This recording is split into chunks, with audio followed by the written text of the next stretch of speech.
Hey, Woo! Look at that intro. we made it. We made it. We made it. We had some tech support. We had some tech issues here in the last second, so we'll see if this holds up. Oh, yeah. Look, we have a Wayne who showed up. Hey, Wayne. You see him? Yeah. So shout out to Wayne. Wayne, you're the first. You're the first guy in the room. Yeah, you planted the flag. Yeah, you're supposed to wait 30 minutes and sort of be fashionably late so that you're not the first guy standing in the room. But anyway, hey, how you doing? Yeah. So yes, we are the Malcontents. My name is Joe Gamble. You all know me from that. And we're going to talk a bunch of smack this evening. And I think the first thing that I want to know is, Steve, I think you got the second round of your Moderna today. Yep. Is that a fact? How you feeling? That's actually, I'm feeling really good. Any of the weird side effects that I hear my friends talk about on the second shot usually don't happen the first day. I did experience a metallic taste in my mouth. I Googled that, and sure enough, yeah, it's a known side effect, and it's only occurs in a small percentage of people. And hey, I'm fine with that. The people that I talked to that had weird, bizarre effects are way more intense than the sensation of having a metal gum wrapper in your mouth. So I'm okay with that. I felt a little flush and a little dizzy, but well, wait, how long did that go on? The metallic thing? An hour, a couple hours. Really? Yeah. That's so bizarre. Yeah, it was. But there's a reason that this first episode is named Moderna and Margaritas, is because we got the Moderna shot number 2 out of the way, and we got a margarita to wash it down, and that's helping get rid of that metallic taste. So. See, I'm still one of the unwashed masses. I'm unvaccinated. So, how about you, Wayne? Did you get your vaccination? But hey, I don't have a margarita. I have mezcal instead. Ooh, yeah, it's good. Yeah, it's more of an acquired taste. I'm not sure if I'm up to speed on what I think about mezcal yet. I've had good mezcal drinks, and I've had bad ones. I just drink it neat, I'm a dirt and smoke guy, That's my thing. I love scotch. It's always neat, and so this is like right at home for me, and it's cheaper than scotch, so works. Oh, that's good. That's good. Now wait a minute. You had this margarita thing, but it looked orange. What the hell is that about? Oh, well, I've never had an orange marg. It might be my homemade simple syrup. So it's well, my recipe is usually salsa commemorativo, and tonight it's salsa commemorativo and Cointreau. And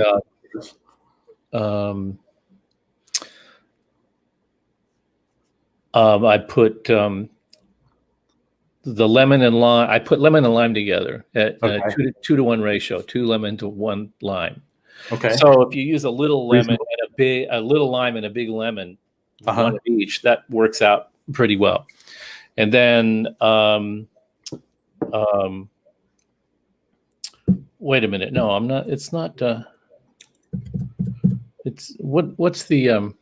I knew I was going to do this. What's the liqueur that you used for the fancy margarita? Man, I always forget that. And the thing is I always want to tell people the one that I found that really sets it off and makes me happy. It's a lime version, and I never remember what it is. It's the triple sec. Yeah. So, Grand Marnier. Oh, that. Yeah. Yeah. So, And I use the Commemorativo. It's an inexpensive tequila, but I like it because margaritas generally work better with a cheaper tequila because they have a little more bite.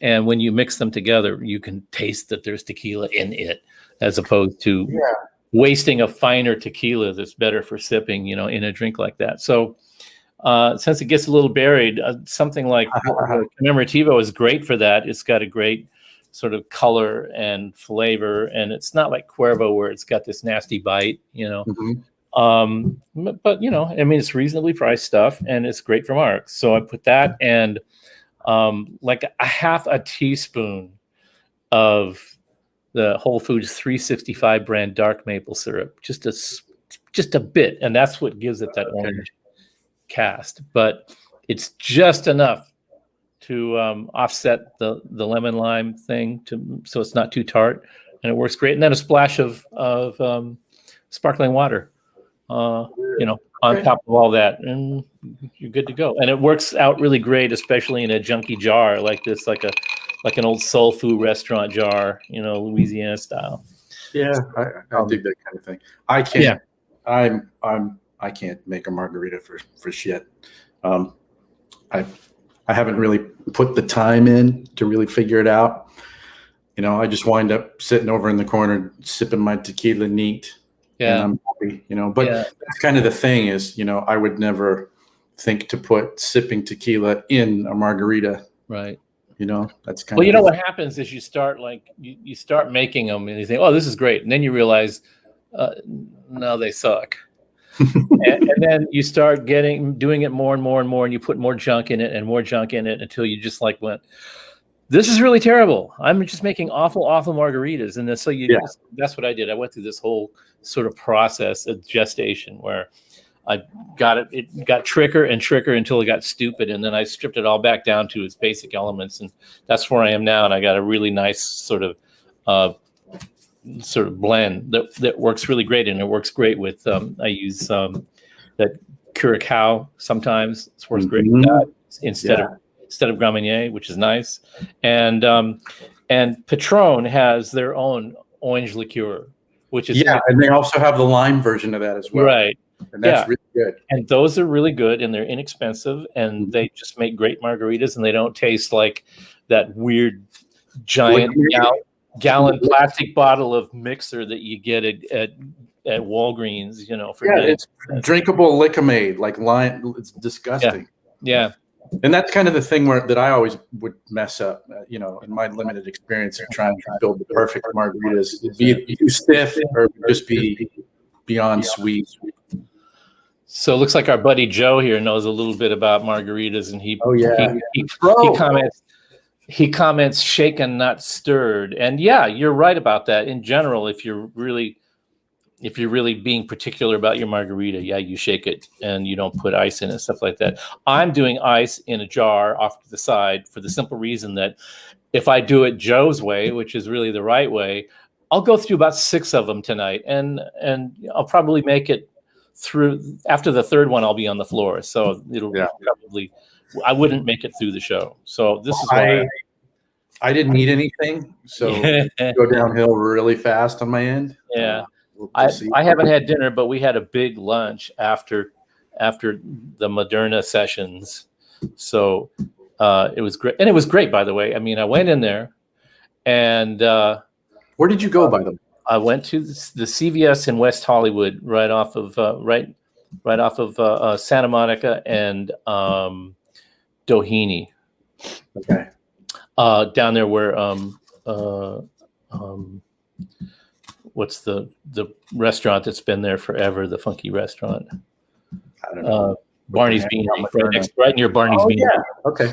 Yeah, and that was because that was like one of the first places when my wife was sifting around for a place to go. That was like one of the things that popped in that she got the appointment locked in faster than anything else. So I went there, and then we went there again. So there was a little nice area down there where there's a bunch of different breakfast places. So we went to Joey's Cafe, and nice. I had scrambled eggs and French toast. It was freaking great. So we did that, walked around the area a little bit, and to see how I felt, and it felt great. And the needle was in and out. I didn't even know she had done it. Okay. She goes, okay. And I'm like, okay, I'm ready. And she goes, no, okay, I'm done. And I'm like, oh, that's the best shot. Yeah. That's so man. She was in and out in a flash, as they say. So you're all done. You're all done. Yeah. Man, my daughter got her first dose of Moderna yesterday. But I got nothing. I had a line on the Pfizer through a hospital in Burbank because, my number's not up yet. Trying to sneak in the back door and get those extra, leftover doses. But I got to put more effort into it. So we'll see.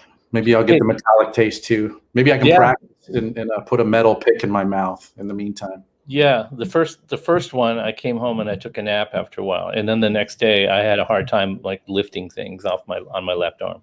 So we'll see what happens.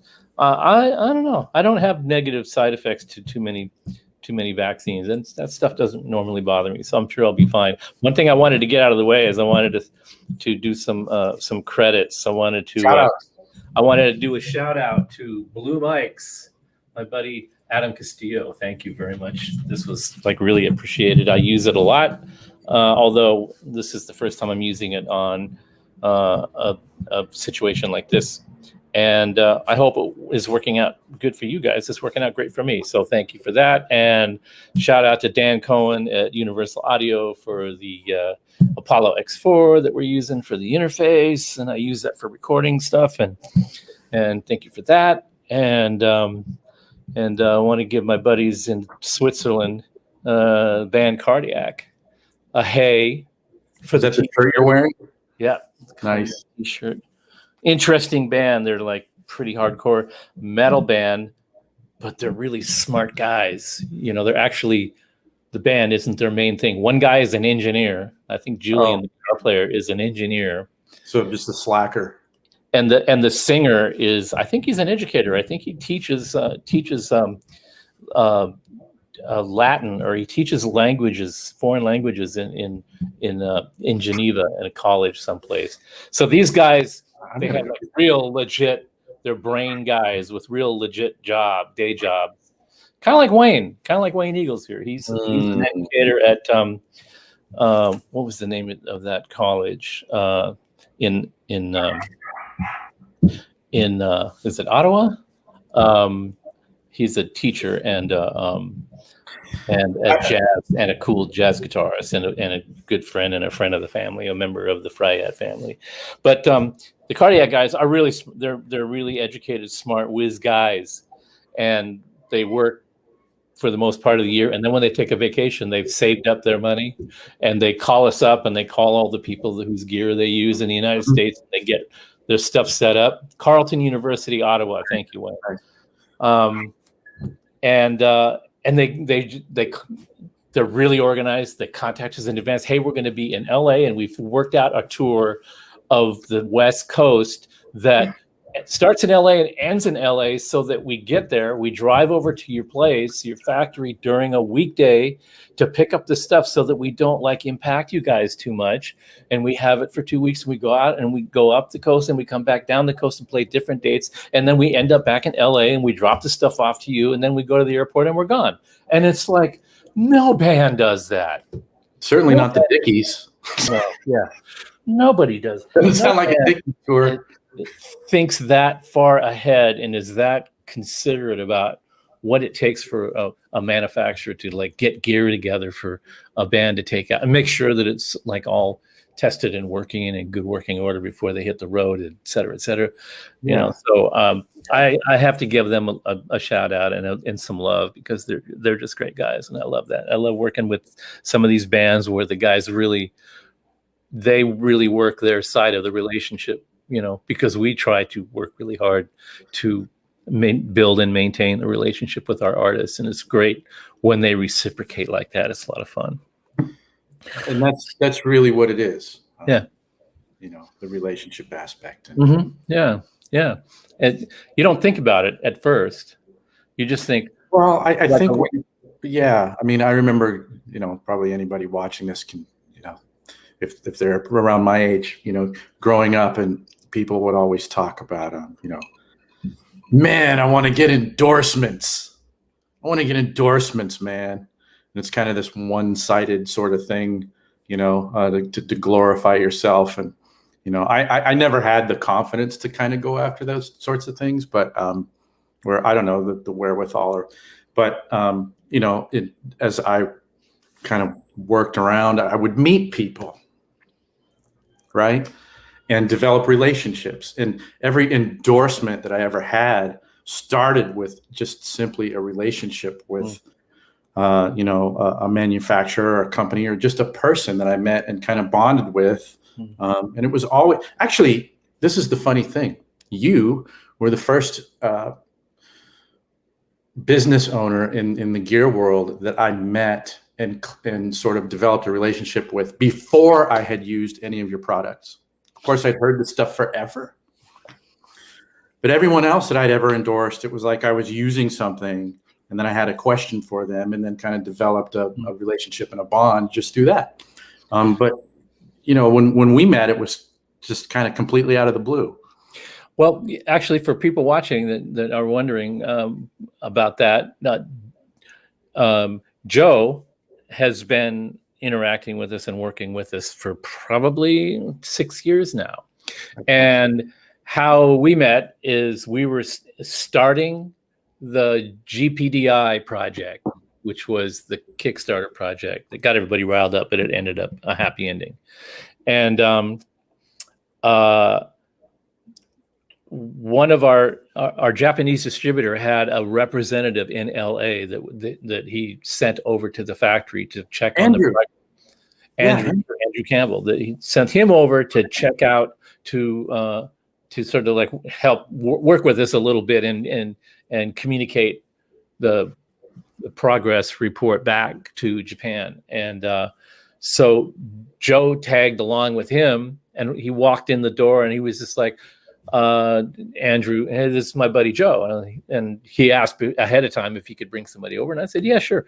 So he came over, and Andrew didn't say boo the whole time he was there.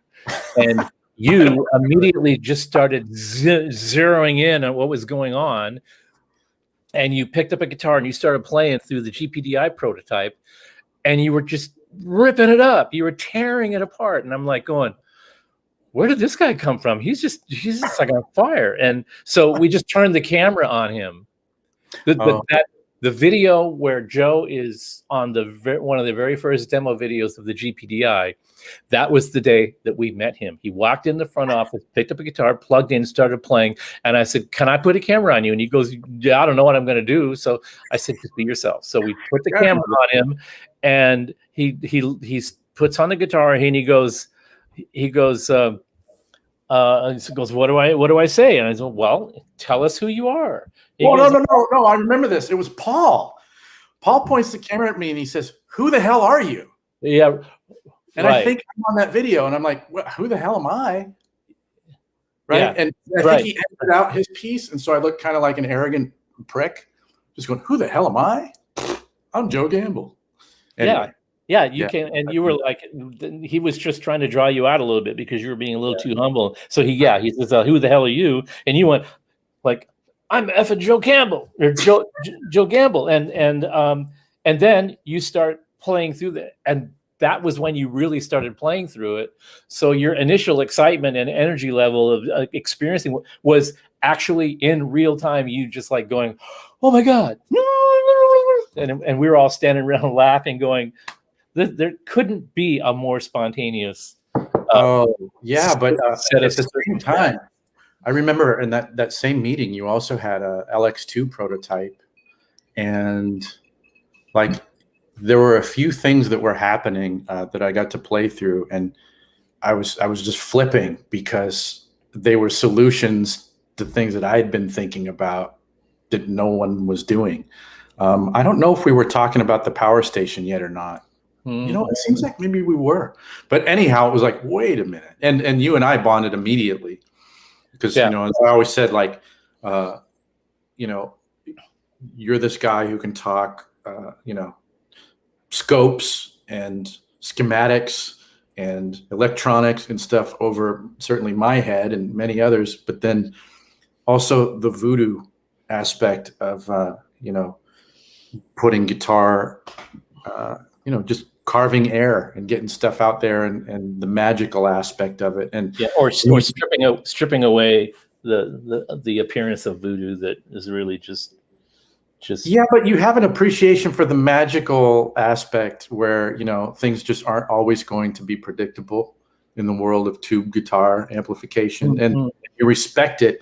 And we're always able to kind of jump the fence, you know, in these discussions. And it's kind of like, it's almost like classroom versus the street. And I always appreciate conversation with people who kind of share that sort of thing. Well, you expect the unexpected for a couple of reasons. One of them is because every guitar player is different. Sure. And it isn't all just about chops and technique and what guitar they're playing. It's about what kind of person they are and whether or not you get whether or not you actually engage with them, as opposed to, you know, some people just come in and they're excited about something but they're really not engaged. They're just there to play. Some people actually come over and want to check stuff out just so they can go out online and say that they came over and checked some stuff out. Oh, that's funny. Like, all right, you know, a little of that is okay in small doses, you know, but yeah, it doesn't, fortunately or unfortunately, whatever, it doesn't happen so much right at the moment because it can't, you know, there are restrictions. So in that way, we're sort of relieved of those sort of moments when we don't really have time to accommodate them. They just sort of show up, and you know, you don't want to say no, go away. You know, you want to, of course not, be accommodating and try to be, you know, generous and sort of feel out what it is they're trying to accomplish and stuff like that. But there are people that just show up and it's always the wrong time, and I feel terrible because it's like, dude, I'm sorry that this is the 5th time that you've just shown up unannounced, and it's like we're all hands on deck here and nobody has a minute for you. I'm sorry. It's just like, sorry. Right. It feels really bad when it happens once. When it happens to the same person 3 or 4 times, and there's one guy who is like such a big fan, and he is a user of our gear, a long time, you know, just diehard, you know, Fryette fiend, you know, and he's a sweetheart of a guy and I love him. And sometimes he just manages to, and he's always in town for some other reason. And he always just tries to drop by to say, hey, which is sweet. But and it's always the wrong. It's always, and it's no fault of his. It's just a few times in a row. It'd been like, fuck, it's like, I can't give him the benefit of my time right now. It's just like I'm holding up the walls. I'm like, sorry, I can't talk to you right now. I'm holding up the walls. You know, so, it feels bad, but he's a real, in fact, if he happens to pop in, it's like he is the guy that he saw my picture of Hendrix in my office, and this is not this one behind me, but in the office at work, I have one too, and the hand drawing, and he saw that, and he travels around. I guess he does film work or something like that, and he travels around cities, and he was in Seattle, and he went to Hendrix's grave, and he took a piece of paper, and he made a. Did he do the whatever what's that called? It's like the charcoal. Yeah. Oh man, really? He did that? That I don't know. Maybe you saw it in the factory, the big long one. I didn't see it. He took a off of the Hendrix gravestone and framed it. And anyone else made that pig rubbing? Yes, thank you. Yeah, thank you. He did a rubbing of Hendrix's gravestone, and you know, it's just like, wow. Yeah, that's heavy.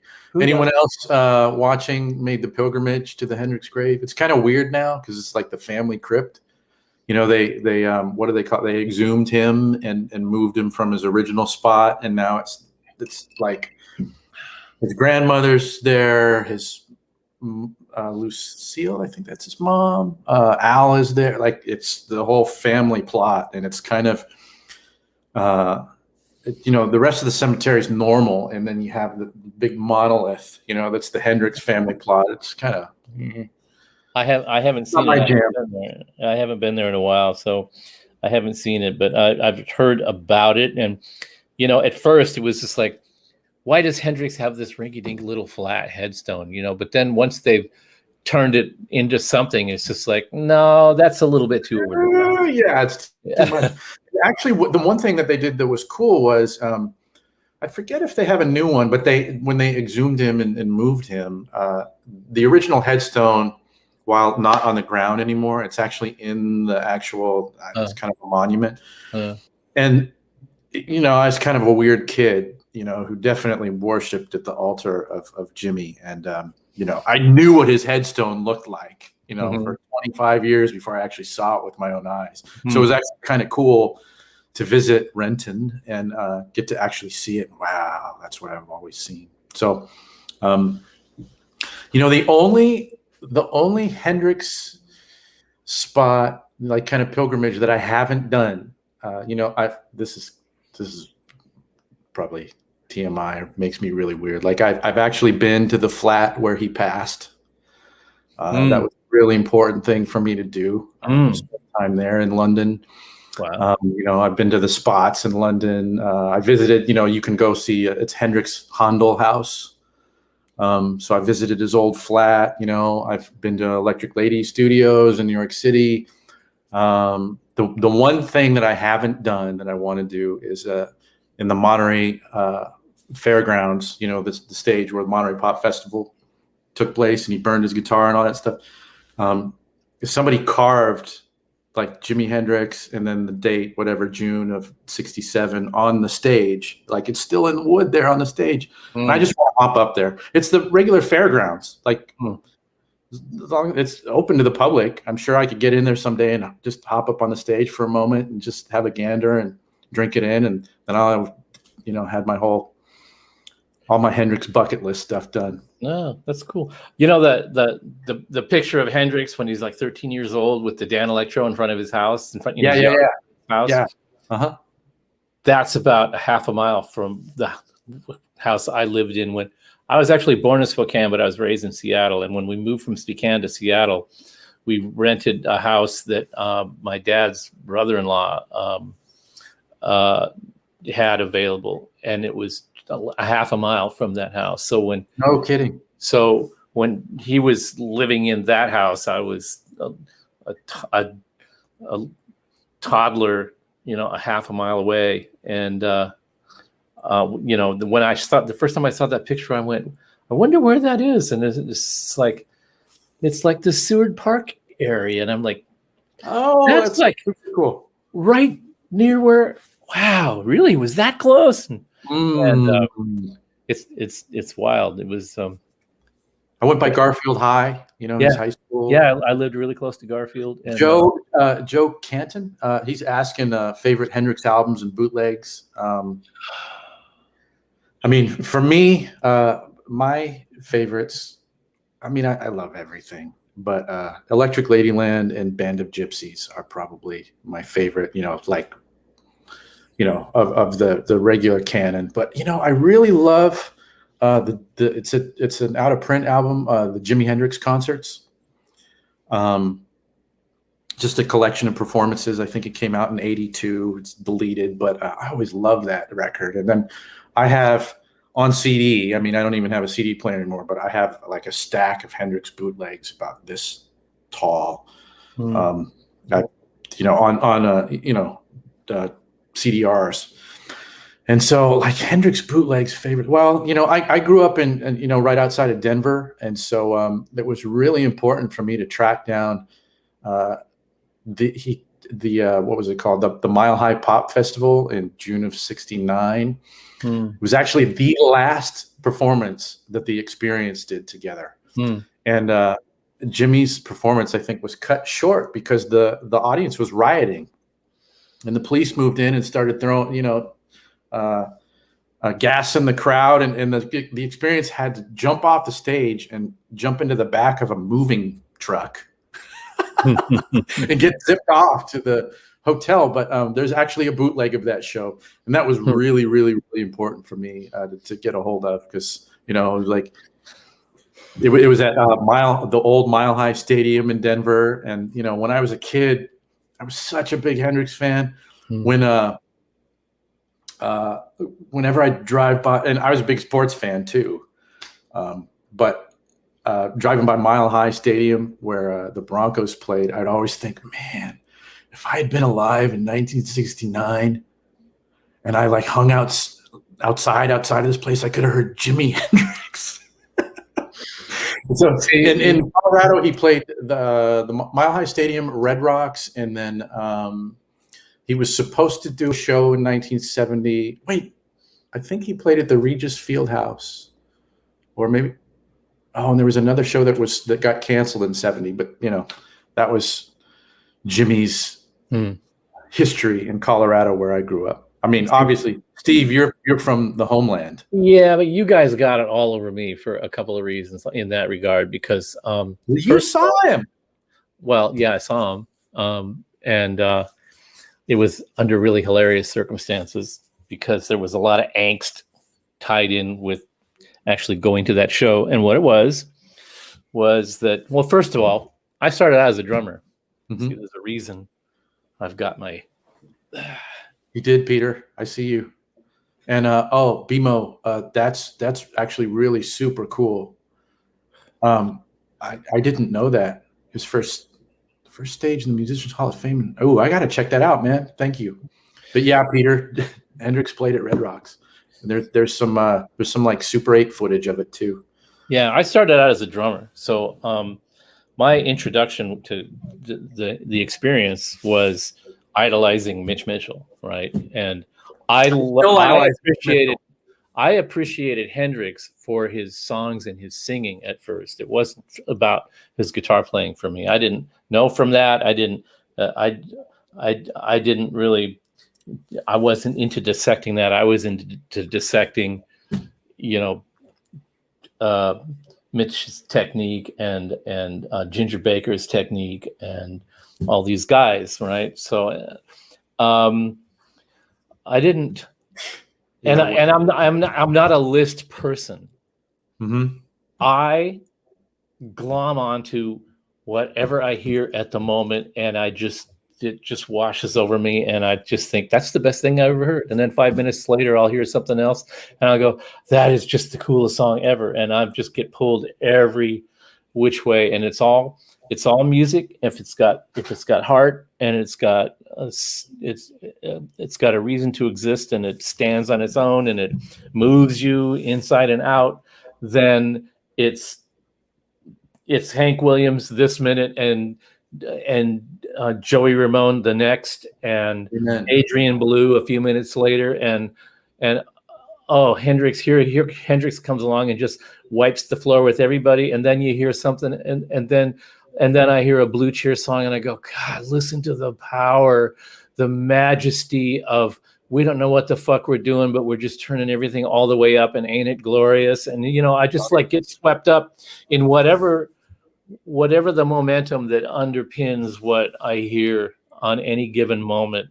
Yeah. That's what I get hooked up on. So that's why we're listening to this stuff. I mean, yeah, you can't ask me who my favorite guitar player, my favorite artist, or my favorite artist's favorite album. Yeah, it's just like you'll get a different answer every 45 minutes, and it's always been that way. It's always going to be that way. And I love that. I love that stuff because everything you listen to, there's a gem in there. There's something. There's something that makes you go. Yeah. And whether it's good or bad, it's interesting. The people who like Hendrix is such a touchstone for so many people. And I've never thought about trying to quantify, what is it exactly that is so sort of mass appeal about a guy like that, I think it's his humility, really. Every time I think about that, and I hear people talking about, blah, blah, blah, I just think that it's his humility. He's like he was approachable, genuine sweetheart of a human being, and generous with his time and with his talent. And speaking of when I saw him, he was playing at the Seattle Center Arena, I think it was, and did the Fudge open for him? Yeah. Nice. Yeah. And by the critical standards of the day, you would have said that Vanilla Fudge wiped the Jimi Hendrix Experience off the face. Wait a minute. Oh, I think I know a little bit about this show. I think I actually heard, was this in 68? Yeah. Okay. There's a little story about that show because it was the first time that Jimmy had been back in Seattle for 5 years. And he said so. He got up on the mic and he said he was thrashed. He was, you could tell, and he was honest about it. He says like, hey, I'm my family is here. I haven't been back to home for 5 years, and I'm not going to be setting my guitar on fire and all that silly shit. You know, I'm just going to play a little blues for right now. And he just like whips into this blues thing, and the venue had a rotating stage. So you were supposed to perform while the stage is spinning 180 degrees. You get seasick. And that was a real gimmicky thing. And I saw a few bands get tripped up by that. I saw Paul Revere and the Raiders were playing there, and they had the drum riser was probably 5 feet tall, and it was pretty narrow. And the drummer is up on there, and his kit is gradually slipping backwards and backwards. And they're playing this song, and the stage is turning around. And all of a sudden, the drummer and his entire kit go over backwards off the No. Yeah. And behind the behind the riser was the next band's gear. So he landed on cymbals and toms and mic stands, and he got hurt. You know, I mean, so at the Hendrix show, you know, the stage is moving, and he grabs the microphone to hold himself up, and he finally. How many miles an hour is this thing moving? Yeah, it's going really slow. You know, like a clock. Is it the speed of the Space Needle? Is what I want to know. Something like that, probably. Okay. Yeah. Yeah, and of course the sound system was the worst. It was the same system that they used. It was they had basketball games in there, you know, so it was the same sound system they used for announcing the basketball moves and all of that stuff. And so you saw people get up on the stage and kind of powwow with Hendrix's people for a sec, and then they walked away. And what they decided was because it's already set up and the audience is in the round, right? So they can't not turn the stage, or else 2/3, 3/4 of the audience will be pissed. Right, so right. They would rotate the stage a quarter of a turn, and then he'd play a song, and then they would rotate it another. You know, I mean, could anything just be more exasperating and distracting in a performance than having to go through this whole dog and pony show? So there was that. Also, I think Hendrix had, just before that show, he'd been nailed off at the airport for possession of marijuana or something like that. Oh, is this must have been the Vancouver thing when he got busted? It might have been, yeah. And I had just got busted for pot in junior high school, so I was grounded, and I had already had tickets for the show, and my dad was like just about to relent and let me go, and then the news came out that Hendrix got popped for marijuana, and then my dad, that's it, you're not going to that, and I was just crestfallen. And then at the very last minute, my mom prevailed, and crestfallen is a very good word, by the way. Yeah. and then Dad relented, and then we all went down and saw it. So there was a lot of it was just like getting in under the wire, and then seeing, being surprised to see that Vanilla Fudge was just tearing it up and leaving. Oh, sure they were on the stage. They left every last bit of it on the stage, like the true pros that they were. Could you imagine being like, okay, we're going to open for Jimmy? Yeah. Hendrix? And they're doing the same thing that Pete Townsend did. All right, well, we're just going to bring it. Yeah. It's not that we're going to. It's like, if we don't, we're screwed. So we had freaking better bring it and all the way. And one of my buddies that actually one of our customers, I think, that was at that show, a guy that's in Seattle, he says he was at that show. He was near to the stage, and he said that Tim Bogert was sitting behind Carmine during the drum solo, screaming at him, "Go for it!" You know. So they were like their own cheerleaders, you know, and so they're really making sure that each other ups it all the way. Yeah. There was that, and so you were exhausted when they got done, and then okay, what's Hendrix going to do? Well, he does exactly the opposite we think he's going to do. He just turns down the temperature, completely changes the whole landscape, and goes, guys, I'm just going to I'm going to let you in on a little facet of my personality that I don't usually show people because the promoters probably don't like it. But here it is, the real me, knickers down, and it was pretty extraordinary. I just remember thinking that was so unexpected, but it was so cool because it was very organic and down to earth. And that's just not what we expected. We expected to go he had a passion for that kind of thing. I mean, that's not the first time. I mean, there are a lot.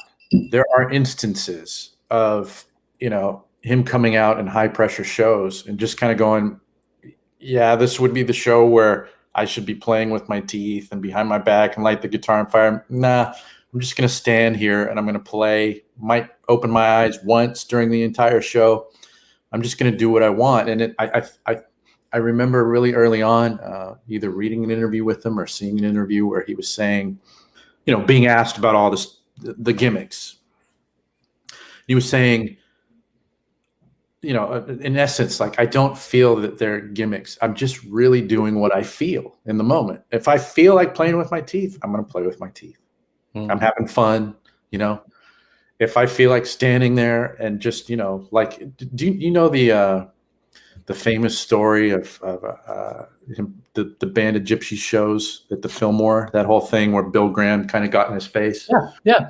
The first set was pretty flashed out and stuff, and the second set was the one that they recorded for the album, and that was the one where Bill Graham pulled him by the collar and said, "Dial the stuff back a little bit and show us what you can really do. Be a player." Yeah. Because I think they recorded all the shows, and what's funny, I mean, thinking about it now, like, why in the hell would Bill Graham care at all whether or not, like, he didn't care about the recording? But he must have thought that, Jimmy was just kind of bullshitting, and phoning it in and just, whatever. And then he gave him a talking to, I think, after the first show, right? Yeah. But there are Stevie Ray Vaughan stories like that too, which are interesting. And what I hear is that they come from in context with conversations with Jimmy Vaughan, where there would be times where he'd be phoning it in, and he would chastise himself for phoning it in. Okay. And then there was one time where supposedly he was playing in a gig where he was phoning it in, and his brother came up to him and said, he asked his brother, "So how'd you like the set?" And Jimmy said, "You sounded like Robin Trower." And I was just going to say that. That was when they got into fisticuffs or something, because that was like the ultimate insult. And I thought, that's too bad for Robin Trower, because he was cool in his own way too. But I could see how that would just like be the backhand. Okay, let's talk about where that comes from, though. It's Robin Trower's killing. We all know Robin Trower's killing. He had his own thing. I love Robin Trower. It's no disrespect to Robin Trower, but what those guys were trying to do at that time was, we're trying to play authentic electric blues. And the idea was, Robin Trower is an English white dude, right? Like, copping that stuff, right? Copping Hendrix, and like, he's not the real deal. So if I tell you, you sound like Robin Trower, that's an insult. That's like, you're not getting close enough to where it came from. That's why it was an insult, not because Robin Trower wasn't, fantastic in his own right. I mean, Bridge of Sighs, dude, that tone, like, oh man. Yeah. That record still, I love that record. Ask Steve why his amps are so amazing. Steve, why are your amps so amazing? Our amps are not so amazing. It's not about that. It's about, they're not the kind of amplifiers that are intended to be for, or likely gonna sit well with everybody. I love that. And they're a little more work to get your head and your chops around, and that's it. It's like throwing down the gauntlet. It's a challenge, and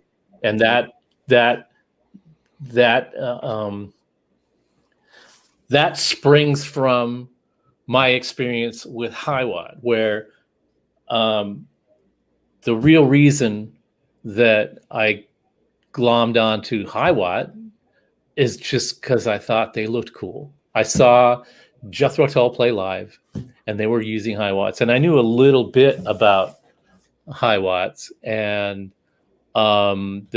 who were using them.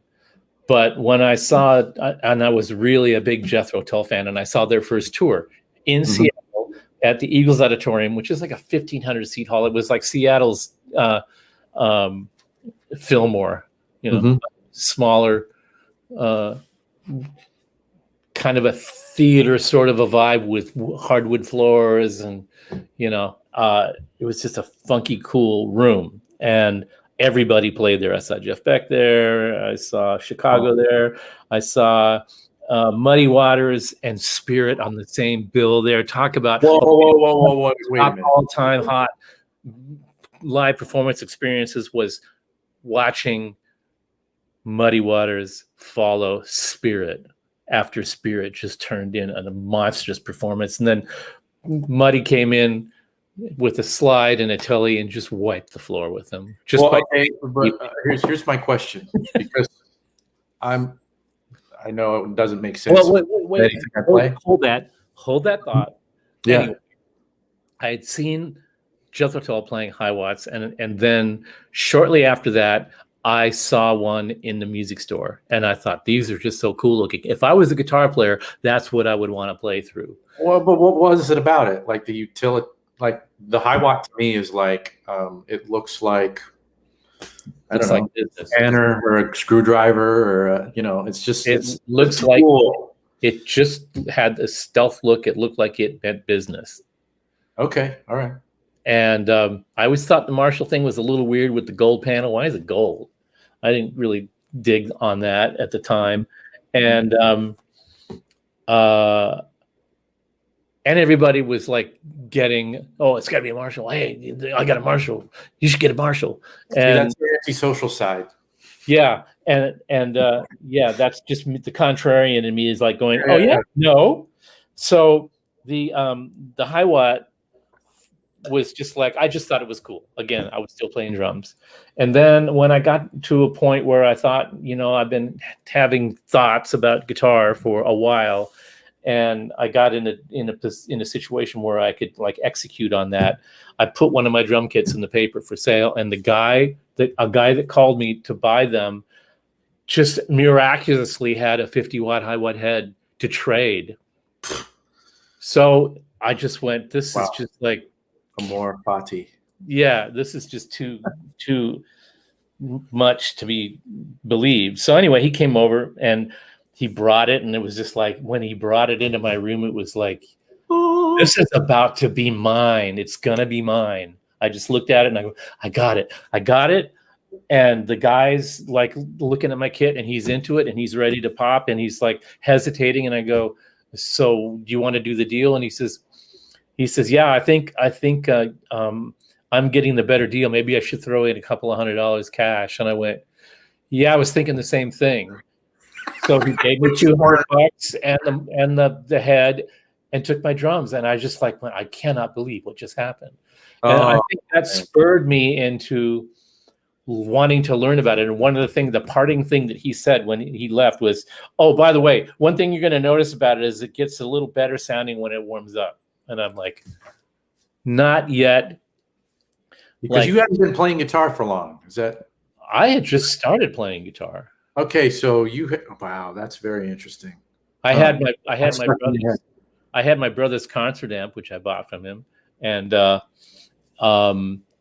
been sort of messing around with that. But when I got this, it was almost like the first time I got a computer. It's like, wow, I'm intimidated by this. I wonder how, I don't want to break it, and I wonder how it works. But it's drawing you in at the same time. It's drawing me in at the same time. So I plug a guitar, and then of course I'm a terrible player, and I'm playing a couple chords. And I'm going, I don't know, but I think this sounds really good, And so I started practicing. So I actually learned how to play guitar on that amp, and it was a challenge. First of all, to learn how to play, and second of all, it didn't occur to me till later that amp was it was demanding to play. And But you didn't even know yet. I didn't know yet. One thing I did find out. One thing I did find out is when I started playing in a band with another guitar player that had a Marshall half stack, and I had a 50-watt Marshall half stack, and I had the Hiwatt 50-watt half stack, and he always seemed to be just a little bit louder and more distorted than me, and I kind of didn't care about his tone, but I wanted to make sure that I wasn't being outdone. And a used 100-watt head showed up at the local music store, and I could go take my amp, which was really pristine, and trade it in for that one plus a couple $100, and then I would have the 100 and problem solved. Mm-hmm, mm-hmm.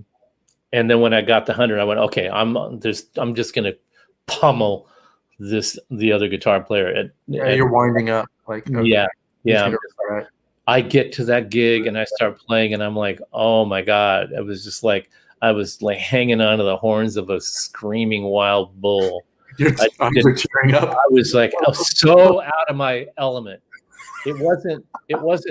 That's when I learned that 50 watts to 100 watts doesn't mean twice as much. It means 3.5 times as much, especially with a Hiwatt. And they're so totally different animals that I just went, what am I doing? Everybody in the band's looking at me, why can't you play? I said, everything.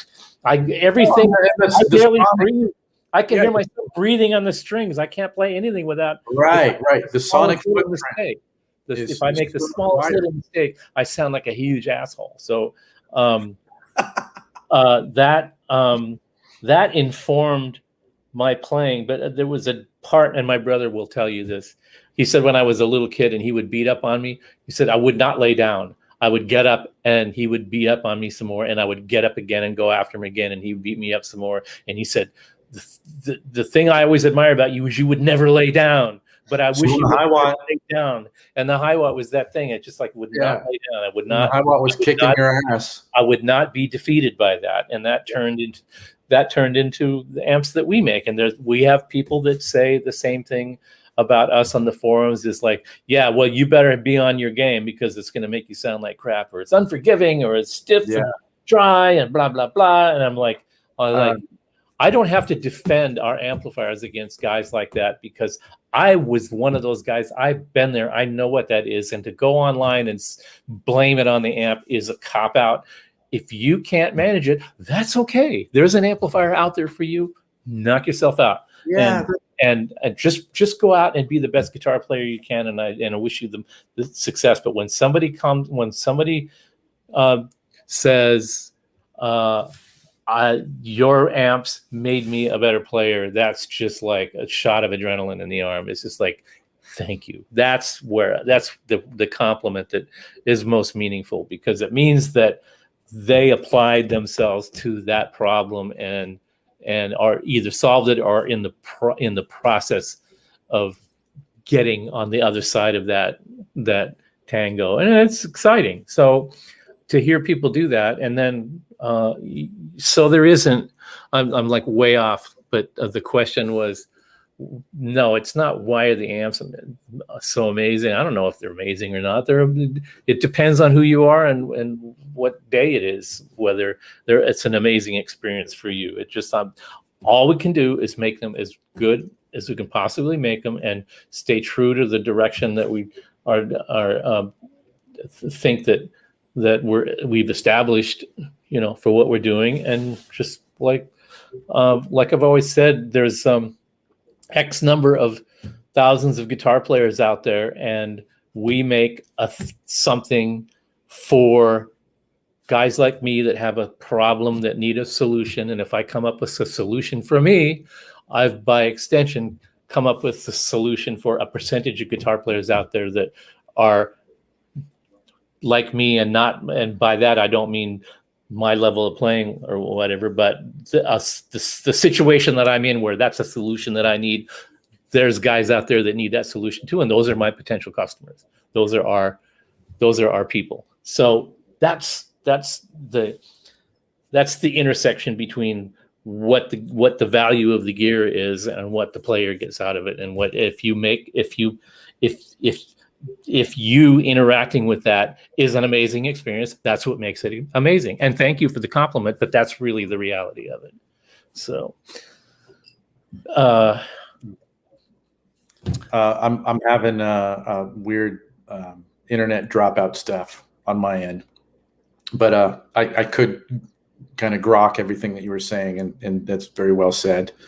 I don't know if anyone can hear me. Bimo has an interesting comment. He says, "Think of the pick as your drumstick and the strings as skins," and fucking exactly. You draw when you play drums. You hit the snare in such a way that you draw the sound out. You don't pound on it so hard that you choke the life out of it. You hit it, and the stick, you get the stick off of the head in such a way that you draw the sound out. And it's the same with picking strings. If you hit the strings hard enough, you choke out the sustain, you choke out the harmonics. And there's a time and a reason to hit the strings hard and all that, but it's not the only thing. Just like playing rim shots all the time is not the only thing. So probably a lot of the way that I attack and the way I approach my playing is an extension of the way I approach drumming, which is I'm just naturally a loud drummer. And I always have been, and I was naturally a loud guitar player because I like getting hit with that sonic reaction to playing an instrument. And so that, I think that just informs everything I do. I just like that. I always turn my headphones up too loud. You know, when you come over to the shop and I'm showing you something, here, put on the headphones. Like, here's the new IR thing that we're working on. You put the headphones on and you grab them and you're like, holy shit. And I'm like, oh, let me turn it down a little bit. That's just, I just like everything. I like stuff bouncing off the walls. Yeah. So a couple things I wanted to mention, Joe, up there, you mentioned you wanted Steve playing for the Dickies, and I will absolutely make that happen. If not tonight, then further down the road. But along the line, Steve, of what you were just talking about, using the pick and thinking in terms of the drumstick kind of analogy, that might be sort of a segue to talk about, how that works with attenuation. And can you hear me? Sorry, everything's freezing on my screen right now. Oh, well, I'm not seeing anything. Sorry, guys. Okay, yeah, yeah, I can see that. That's all right. Yeah, okay. Let's talk about that. One thing before we get too far out, Mike Baggetta made a comment. Oops, noted when he was talking about when I was talking about the artist relationship thing, and he's commenting like, it looks like he's saying, I hope I'm not one of those guys. Mike Baggetta of the MSSV band, amazing musicians making amazing, really unique music. They're an island unto themselves musically.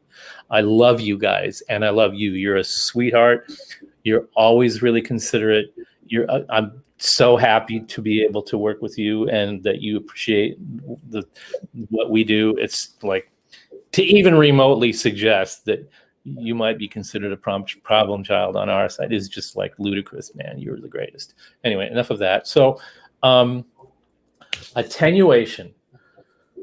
The minute I discovered that Hiwatt thing was out of control, I started looking for ways of controlling it. One of the things I did was plugged it into another cabinet that was faced away from the audience to just draw away some of the power.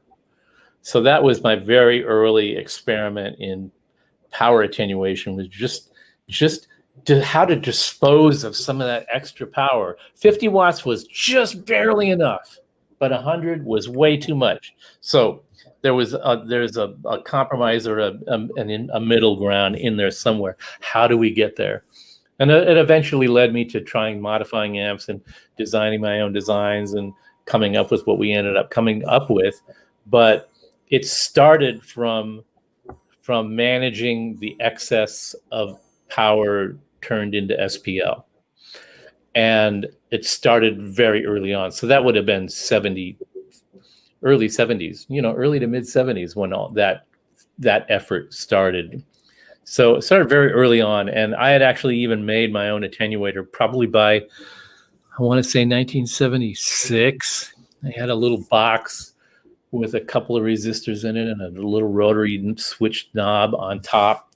and it was okay, but it was problematic in that what it did to the tone was pretty obvious. But it was a compromise, and it was an acceptable compromise because it got me to the point where I could turn the amp to where I liked it, and where I could manage the volume as far as the clubs we played were concerned. And it's just been an ongoing thing. And then later on, when we designed our own stuff, master volumes and overdrive stages on the front and all these different ways to try to manage that. And you have to have multiple channels, because you have to have a sound where the settings sound good for playing solos, a sound where the settings sound good for playing rhythm parts, and another set of control settings to get a clean sound, but they're not all independent of themselves, because there has to be an overlap between each step to the next step, and on and on and on. So the multi-channel amplifier thing was like one solution, but still it never really answered getting the in-between part of the right power to power amp distortion to SPL level. And that's kind of was like an ongoing thing through the entire 30 odd years of Riot amplification. And I'm just going to keep yakking away while Joe gets hooked back up. Looks like he got dropped off. He's been having connection problems over in his area for some reason. So he'll be back in a sec. But what brought the power attenuator conversation back into the present, when I'd sort of abandoned it, 20 odd years before, was that there just seemed to be so much more interest in it, and there were so many people talking about the drawbacks of the attenuators that were available, no matter how good they were. They always had just some one factor that was problematic, and one of them was how much it affected the sound of the amp at low settings, and the other one was that with the rotary switch settings, those settings are always too big of a jump or not big enough of a jump. And those were the two problems that needed to be solved. And, interestingly, the thing that people don't really realize or think about when they're attenuating down to a lower level, they blame all of the change of your interaction with the sound of the rig at that different volume. They blame it on the attenuator. It's actually your ears that are causing the problem. The attenuator itself, they do make the amp, when they're not reactive and when they don't have a good sort of responsive quality to it, that has an impact. And just the fact of a resistive attenuator being in the path between the head and the cabinet diminishes the reaction between the head and the cabinet. Right. And the only way to solve that problem was to put the tube amp back in the equation. And that was the power station concept. But the other part of it is there would still be people that will say, yeah, well, when you turn it way, way down, the top end and the bottom end do fall away. Well, do you, can you put up that graph that I sent you? I will, because my connection here has stabilized. Oh, good. I can do this. So we can illustrate what it is your ears are doing that makes the power station the real solution that it is. So here's what you're seeing. The big red hump at the bottom, that is how your ears are responding to sound levels. Okay? Mm-hmm. So as the volume goes down, if you look at the left side over there where it says A minus 45, as the volume goes down, compared to the mid-range, which is in the middle of the chart, where Right. where the upper U and the lower upside down U are sort of are intersecting. Mm-hmm. That's the mid-range. Over there on the left is the low frequencies, and that's how much your ear's sensitivity to low frequency sound is dropping off as the volume goes down. Same on the right side of that graph, where the red line drops precipitously down on the right side. That's the high frequencies. That is your ear's sensitivity dropping off to lows and highs as the volume decreases. That's just the natural behavior of your ears. What you're seeing here is a chart of how a hi-fi system that has what's called a loudness control, usually a switch that you punch in, compensates for that. It correspondingly boosts the lows and highs by the same amount that your ears attenuate them naturally at lower volumes. And the result is that you hear a flatter frequency response, which is represented by the dotted line that goes horizontally at the 0 point of that graph. Right. That's what your ears are doing to the sound as you turn the volume down. Yeah.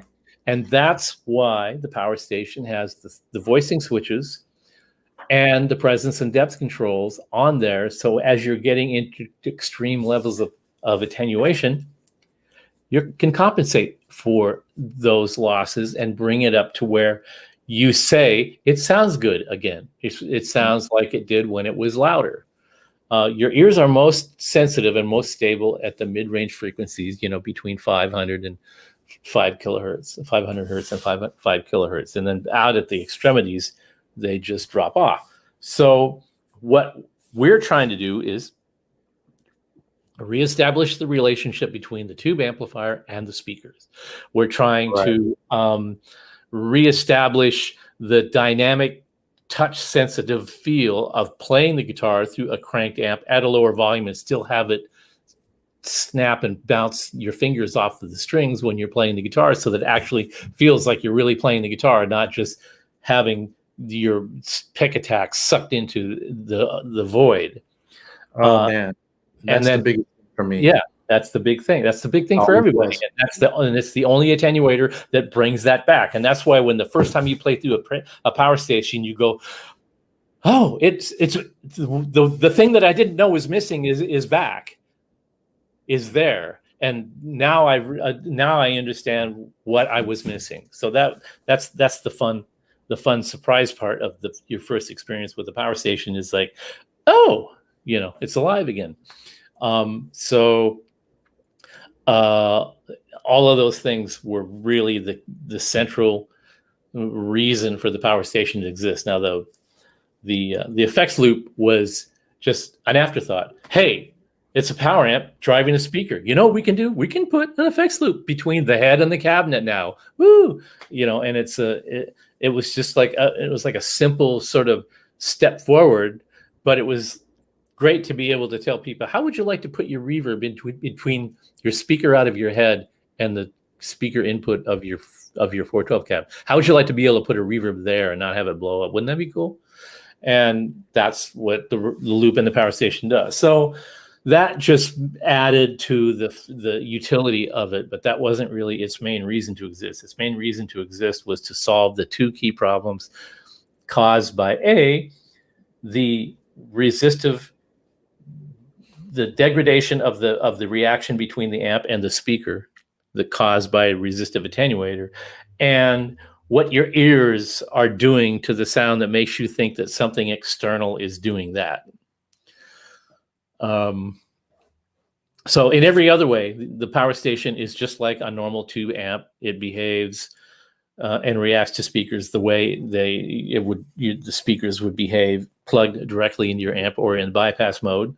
And so everything that you do when you're connecting the cabinet to the power station is you treat it the same way that it would be treated when you plug the speaker into your head, which is, if you're using two 16-ohm cabinets, they're in parallel, so it's an 8-ohm load, and so on and so forth. All those other things are just like a normal amp. There's nothing scientific about it or special or unique or weird or unexplained. It's just simply, it's another tube amp connected to your speaker, and you treat it just like you would connect it to an amp. So got to tell you, we in this whole COVID thing, we have to keep a minimum staff at the factory, for safety purposes. And so there's some people that are working remotely, and sometimes they're at the office and sometimes they're at home working remotely. And it's difficult to manage the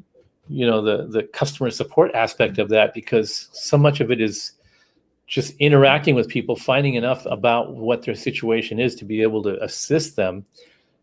And at the same time, slog through the 50 emails a day. Like, if I have two 412 cabinets that are 16 ohms, what is the ohms when I plug it into the output of the power station? Well, it's exactly the same as it would be if you plugged into your amp. So would you please stop sending us 50 emails a day about how you set the impedance, and let us help the people that really have issues with interacting with the power station and whatever problem they might be having, or what the cables are doing to the sound, or all the other things that this data energy really need to be attended to. Those kind of things, you can just Google that and get the answer in a sec. You don't need to generate a customer service ticket to ask a question about ohms. So I just respectfully ask you guys to think about that before you send us a support email. There's more of you than there are of us, and we're doing our damnedest to try to keep up. But there's guys out there that are trying to get parts. They're trying to figure out why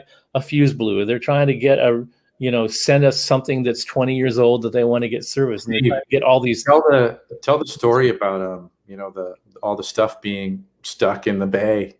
It took, I don't know how long to come overseas, and then it's stuck out, not able to dock for 2 weeks or something like that. You're just telling me the supply chain issues. Yeah. So go to there's a great website, actually.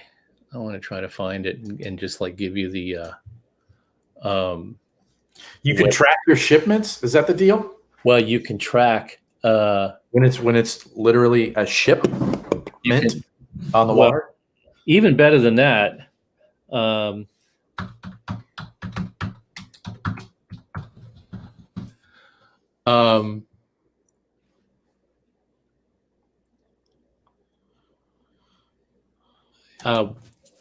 learn how to spell freight. F-R-E-I-G-H.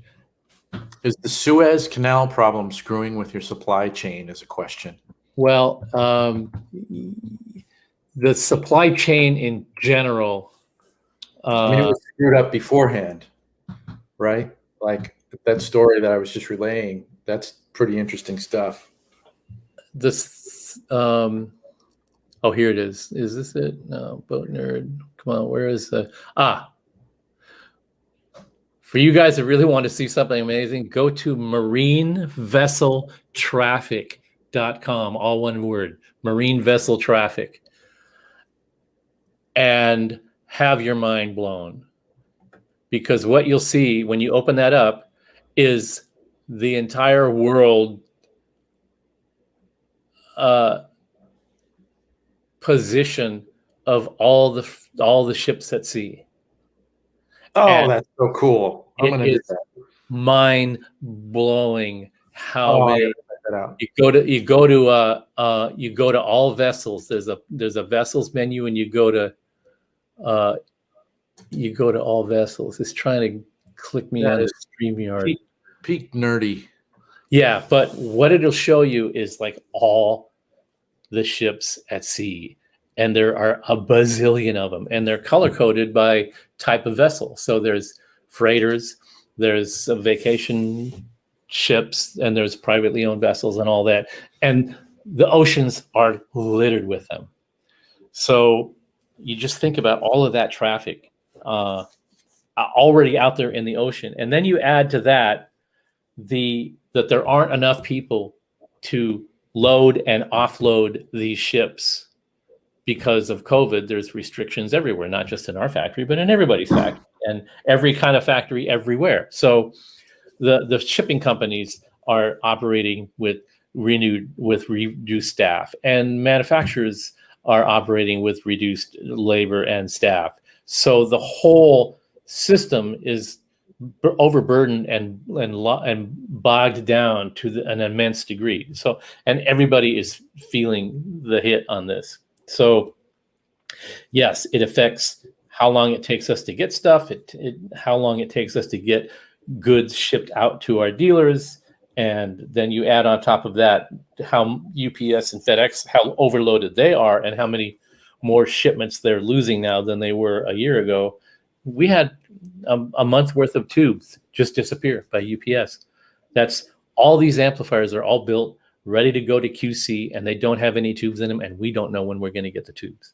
So that's impacting us. It's impacting everybody a lot. And there's, some of the manufacturers are helping each other. We've done projects with Synergy, and we've been involved in some of their project designs and stuff like that. And they buy parts and we buy parts. And we've asked them, hey, can you like cut loose with 500 6L6s for a week until ours arrive, and then we'll replace yours? And they're like, yeah, can you there's a capacitor that we need. Do you carry that? And can we buy some from you? Everybody's kind of like helping each other through this. So it's pretty mind blowing having to deal with all that. And it's a constant challenge on top of all the other stuff that we have to get through every day. And then on top of the fact that the demand for our product, like every gear manufacturer out there, amplifiers, guitars, whatever, are the demand on them is quite large. So everybody is like going, well, it's great, but it's also very stressful because we have to get all this stuff built and shipped and tested and make sure that it's perfect. And then there's more and more people that are getting hip to the power station, for example, and some of the other new things that we've come out with, like the power load and the GPDI, and they're more sophisticated and they're more difficult to wrap your head around, so there's more support communication going back and forth. And we're just a few people at this point. We're a very small, compact, super dedicated, super talented team of people that all wear 15 hats. And just like everybody, we're doing our very best to try to manage everything. And it's wild and woolly out there. It's awesome. I mean, it's exciting, but it's insanity too. And we're just like all sort of working our way through it. Fortunately, the things are loosening up a little bit. It's great to be operating in an environment where we have an administration that's actually taking COVID seriously and dealing with, the vaccine thing. It's awesome. And, knowing that, I don't have to worry about, am I going to just get sneezed on by somebody next week and then be dead a week later? Just having that for the entire team, having that stress off of me, having that concern off of their shoulders is kind of liberating, for the whole team. It's helpful and it reduces stress, but it's very stressful. There's a lot of crazy stuff going out there. Did I cover your question about the power station that you were trying to get to? FYI, 10 seconds ago, I was finally able to hear you again after about 10 minutes of just complete technical nonsense. So I don't remember what I was talking about, but it sounded like you were addressing the shipping stuff. And I was talking about Yeah, here it is again. Man, this internet connection is not helping me out. All right. Well, this is our first show, and there's going to be bugs, and I think everybody understands that. You've done lots of videos. One thing I want people to know and understand that, from the time that you sort of came on board, not necessarily as an employee of the company, but just as a partner in helping getting the knowledge out there, that your videos have been some of the most concise and complete and informative and knowledgeable of any that we have ever had made. And I don't think that people understand what an accomplishment that is, that because they're technically deep stuff that you have to absorb. And the average guitar player, there's no hope of absorbing that in a short amount of time. And so Joe has made 3 or 4 videos so far introducing the Power Station. And why, when we've been making the Power Station for 6 years, why are we doing more promotion and more education about the Power Station? Because more people are buying them. More people are using them. More people are trying experimental new ways to discover how to use it. And we've discovered some things too and are throwing them out there. And like self attenuation, you plug the output of it back into its own input, and then you make it what? You know, all that stuff. It's really cool. And it's fun to be able to have somebody contact us and go, you know, you should make a product where you could take the speaker out and plug an amp that you could plug it back into its own input. What would that be like? Well, funny you should mention that. You can do that with the Power Station. Here's how you do it. What? I was just kind of joking. No, you can really do that. And so there's a lot of education, and you've done a really great job. And there's going to be more of those. They're going to be coming every week. And Joe, when he gets reconnected again, is going to come back, and we're going to have talked about the amazing job that he's doing on those. And there's going to be more of them. So those are going to keep coming. I'm seeing some questions here, and I know that we're yakking like way too much and going in circles, and we're missing a lot of your questions. Having said that, most of those questions can be answered by looking at some of these new videos that we're doing. And if you look at those videos, look in the description area below the videos, you'll see that we've linked all kinds of really sophisticated charts showing you how these things are hooked up, what happens, like, for example, with you know, the ground loops and the squeals and all that kind of stuff. Those questions are all answered there in great, excruciating detail. And he's even showing you how to make the thing squeal and then how to make it stop. All that stuff is becoming more and more available, and we'll be pumping out more of it. So some of those more esoteric questions we probably won't dive into here, because we've got solutions for those now. You can go to our website, Fryatt.com, and go to the Power Station page and look at either the Power Station 100 or the Power Station 2, and you'll see the links to the YouTube videos. And once you're looking at the video, you can go down into the information section just below the video screen, and where it says click to see more, you'll see the links to the documents that back up the videos. And please avail yourself of those, because you'll just go, oh, we've already gotten it. The emails that we used to get from people that are like, what about this? And we're getting emails, wow, I just saw that video. It exactly nailed the question, the problem I was having. And that's what they're designed to do. So Joe's put an immense amount of effort into that, and it's paying off, and there's going to be more. So, and then the next thing we're going to do is we're going to figure out how to make sure that Joe doesn't keep dropping out. But that's for another day.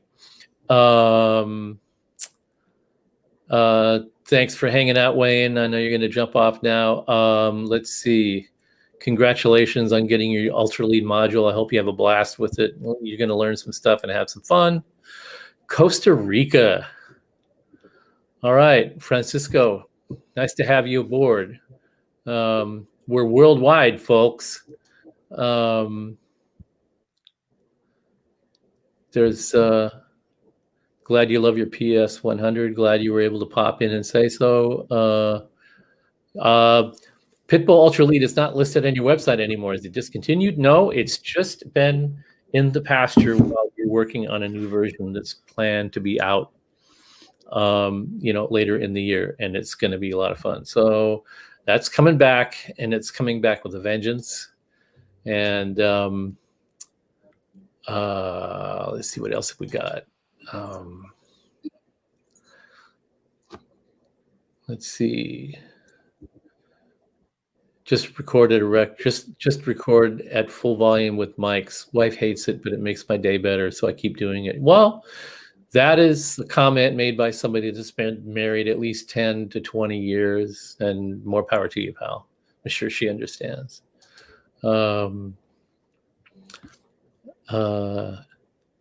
Ears work at different SPLs. Yes, that's exactly correct. There's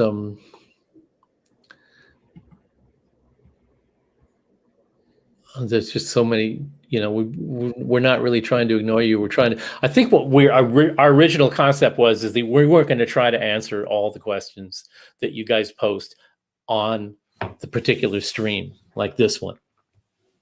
What we wanted to do was have you jump in and post your comments and join in the fun. And what we'll do is we're going to go through and we're going to curate some of the comments and questions that you posted on this one, and we'll form the next episode around those and target those specifically. So your questions will be answered even if we didn't get to it here. So stay tuned for that. And let's see. Oh, this just came across my desk. This is the Japanese pressing of Twice Removed from Yesterday. So Joe, when you get back connected, you can ooh-ah over this. So this is the Japanese pressing, and the records. We're vinyl junkies here, but we're not just vinyl junkies. We've got different versions of every record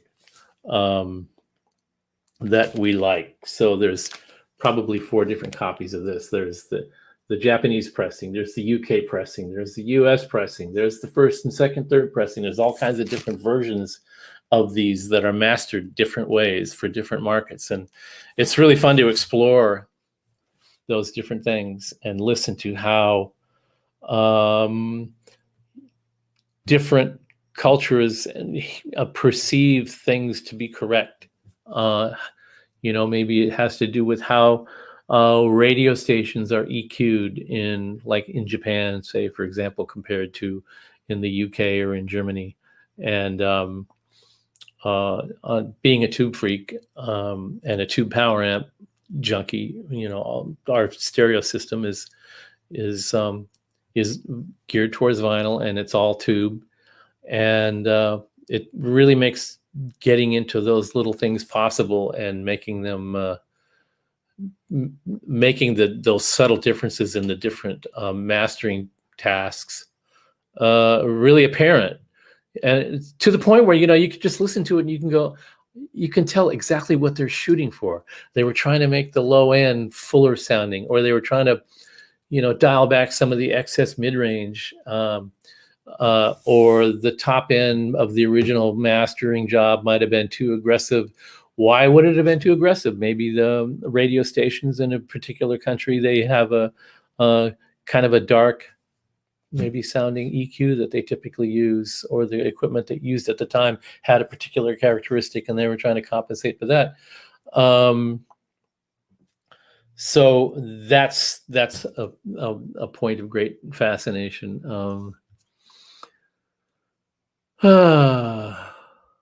Is it normal for the Pitbull Ultra Lead 100 to get kind of hot?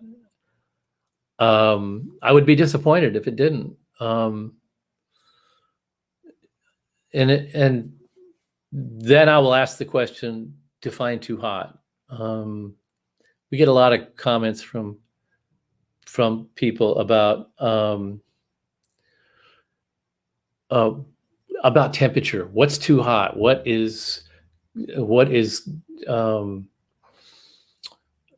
difficult for the equipment to manage in terms of heat? And do you design your products with heat management in mind? And after 30 years of making high-powered tube power amps enclosed in steel boxes, I think we sort of have our finger on the bead of what temperature is about, and how much temperature components and circuit boards and things like that can stand inside an enclosed housing like that, and the dynamics of fan operation. It's always a compromise between getting as much airflow through the product as possible without imparting an intensely annoying amount of fan noise. So along with the conversation about fan noise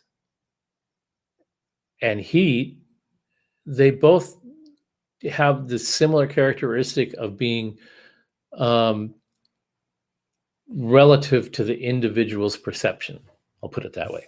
Okay. So one person's excessively noisy fan is another person's, I can't hear the fan at all. One person's perception of the product being too hot is when I touch it, it's warm. That's bad. No, it's not. When you touch it and you got a blister on your finger, yeah, that's bad. That's too much. Do our amps do that? No.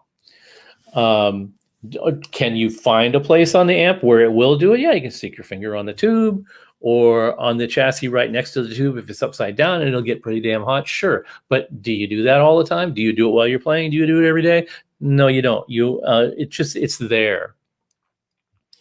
And not only us, but every manufacturer of tube gear designs their gear with the idea that it's supposed to last a certain amount of time, and presumably a long interval of time. And it's understood that the hottest point of the bulb on a power tube is 250 degrees. And, 212 degrees is the boiling point of water. All right. So,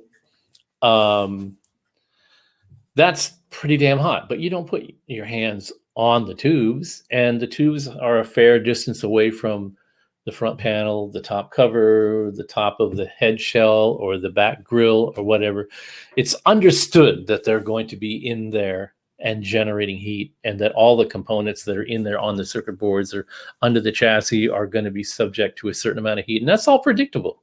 It's all easily understood. We know how much it is, how much temperature it is, where the hot spots are, and how well it's supposed to be managed. And we manage it up to the point where if it requires a fan, we'll get the most airflow through the unit with the fan that we can get without it going overboard, because if we do, the fan will be too noisy for some people. And so you have to have this on any given day. Somebody's going to, my amp is running too hot. I hate it. And the next one's going to be, it's running fine. It's running nice and cool, but the fan noise is too much. I hate it. There's always going to be that. So the goal is to try to manage the packaging, the size, the weight, the ergonomics of using the product, and its temperature performance and its reliability, and all those things are vetted out from beginning to end of the design process before it's released as a product. And that's why you don't go on when you go to Google and Google Hiwatt amps catching fire, and you don't get a response. The reason you don't get any hits is because it doesn't happen. And if it does happen, it's because it was in a fire. So, and if you want to get an experience of that, go to our channel or go search on YouTube and look for a bunch of videos that are titled Hiwatt Reanimates the 292 Power Amp. And then there, we took a 292 that a customer had that was in a building fire, where the entire building burned down, and the fire department came in and they were blowing, high pressure water into the building, and blew this power amp after it had been in this burning room, blew it across the room, through a burned hole in the floor where it dropped through the floor and landed on the floor below, and then got buried in the foam that they used to put the fire out, and ash and water and all of that stuff. And the guy contacted us and said, hey, I need to know an estimate that it would cost to repair this amp. I don't want to get it repaired because it's completely trashed, but it's for the insurance purposes, so I can get a replacement. So can you give me that? And we were like, all right, this is our opportunity to show people what we're really talking about with heat management, circuit board reliability, the temperature the components operate at, or their maximum that they can take, and all these kinds of things. So we said, ship it to us. Let's have a look. And then when we got it here, we went, you know what? We can put this back together without replacing any of the original parts, except maybe the tubes because they were cracked or broken or whatever. But we'll use the original circuit boards, the original pots, the original switches, impedance selectors, sockets, capacitors, resistors, everything that we can use from the original amplifier. We're going to use all of it. And we're only going to replace what absolutely needs to be replaced. And what we found, there was one burn resistor in there.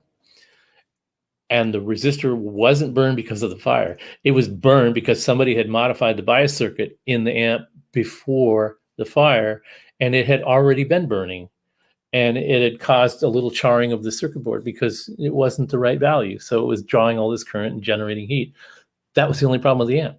So we replaced that resistor, cleaned up the circuit board a little bit, and used all the rest of the parts and put it all back together, made it nice and clean, and made some funny videos with nice music in the background. And put it all back together and sent it to the guy. And he was just like,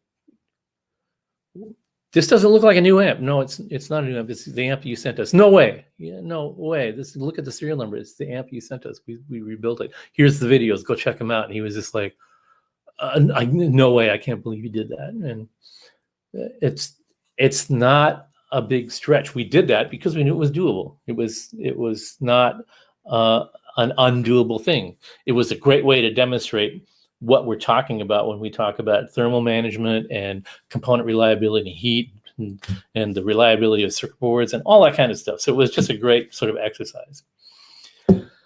Our poor guy Joe has really got a problem, and doesn't look like he's going to be able to make it back. It seems like his internet connection is toast. So I think what I'm going to do is I'm going to wrap it up because I've been yakking my your guys' ears off for now an hour and 40 minutes. And I think that we've sort of accomplished what we wanted to do, was get this thing off the ground and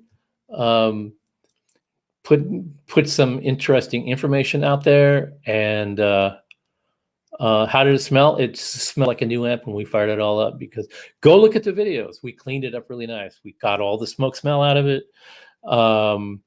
We used distilled water to pressurize the cleaning of the boards underneath the components so that we wouldn't have to take all the components off and clean the boards. It smelled like a new amp when you turned it on the first time. And we've done that before. That's not the first time we did it. The first time we did it was a few years before that. Remember the flood in Nashville that flooded the big gear storage company, where all this equipment ended up in the river underwater for 2 weeks? The band Chicago, they use our 252 and 292 power amps, and they had them in the storage unit where those amplifiers ended up on the bottom of the river for 2 weeks, and they got them out. And same thing. Yeah, we need an insurance estimate so we can buy new amps. And we're like, send them. And we got those.